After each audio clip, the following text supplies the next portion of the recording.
tänavasse veel oldud ja Aareaasa, Tiit Toots, Ilo Karpov, Risto Haid, Janno Ruuder ja Taavi Karu, teiste seas ka Rõuge vallavanem Tiit Toots isiklikult selle paatkonna koosseisus.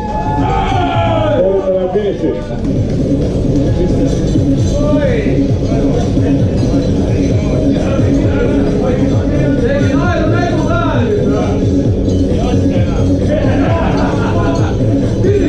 Aga juba on veest välja saanud ka paatkond number 533 ja selle numbri all on meil täna pärale jõudnud selline paatkond nagu Õunauss, Anti Leost ja Vladimir Kürk.